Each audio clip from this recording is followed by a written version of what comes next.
So the first thing I see with this article is this little green title right here, and it says religious leaders and their constituents do not see eye to eye on welcoming refugees. So I feel like this just kind of means that they're not seeing eye to eye, which is obvious because in the title it says that. And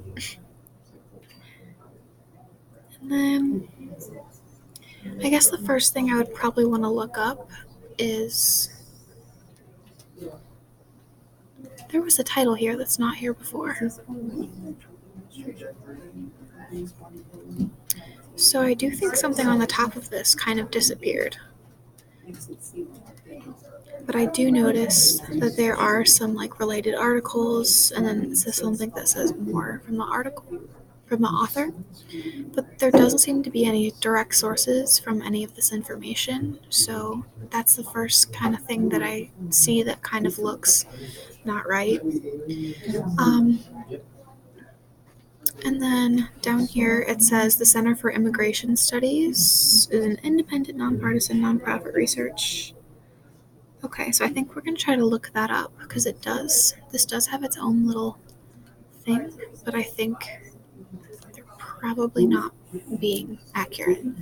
So open a new tab and I'm going to type in the Center for Immigration Studies.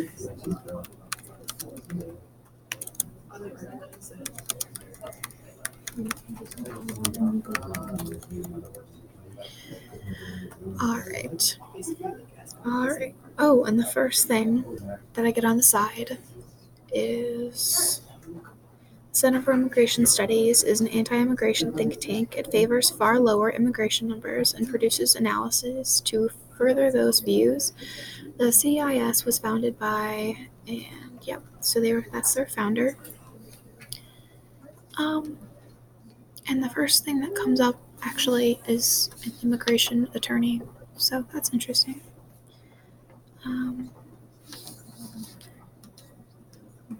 There's a lot of articles about this study. I don't see. It talks about how it's a think tank and how it's. It seems to be very biased towards anti-immigration, which is probably why they're listing some of these possibilities. Nayla Rush. I think that's the next thing I'm going to search because she seems to be the article or the author of this article. Some Twitter accounts, some news. Then it has this same website. So she's a researcher at the Center for Immigration Studies, focusing on refugee and asylum policy. She holds a PhD in migration studies from University of Sussex in the UK. Expert in global issues. She analyzes the migration's impact on the social, cultural, and economic dynamics of societies. Her main regional interests are in the US, Europe, and Mediterranean. Okay. She recently became a US citizen, and she's fluent in English, French, and Arabic. So I guess that's interesting. That's kind of her bio. Okay, and then some of the Pew Research Center. That's another thing I want to look up. What is that? Pew Research Center. Another thing over here. The Pew Research Center is a nonpartisan American think tank based in Washington, D.C. Provides information on social issues, public opinion, and demographic trends. So they have a lot of articles, U.S. policies and politics, and there's more think tank organizations. Down here, I'm going to search this credibility. So, our mission and code of ethics. Let's look at this really quickly. This actually, it seems to look very similar to what this is. Same font, same kind of thing. Same little flowery shape in there. Not sure if that's important or not, but legal compliance.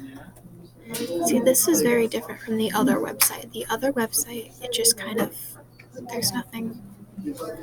Oh, there's like comments on the bottom, which also just loaded, which is kind of interesting because these weren't there before. Lots of comments on here. And then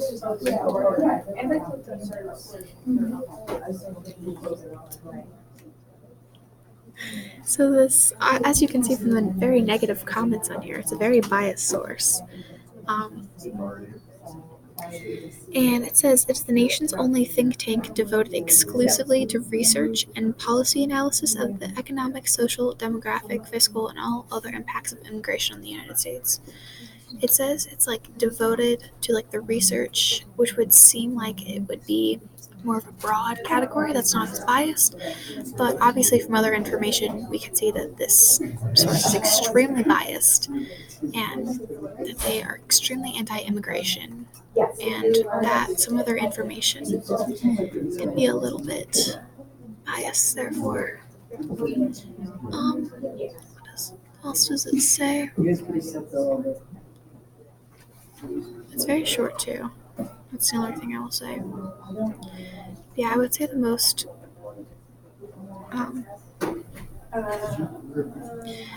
the thing that I noticed the most is there really is not that much information, and even like the information they do have seems very vague and just kind of like not developed. So like this says the percentages of those who say the U.S. does not have a responsibility to accept refugees into the country, as though who say it does. Like, I don't know, they're very just kind of vague. Like, I feel like I'm not really getting anything out of this kind of information. And nothing's very clean and cut. They're both just kind of like, they say they don't, they say they do, they say they don't, they say they do. So it's just very like contradictory, and you can't really come to a clear consensus. I mean, you could say yes, the white evangelical Protestant would say mostly they do not have a responsibility compared to they do.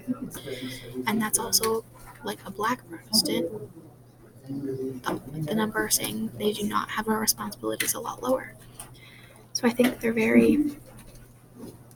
they're not really giving So the information. Jeffrey, you're going to bring, once you're done with those Very headphones, biased. give them to Mrs. Meyer. So he's going to take those down So right now. I wouldn't trust this source. It just seems a little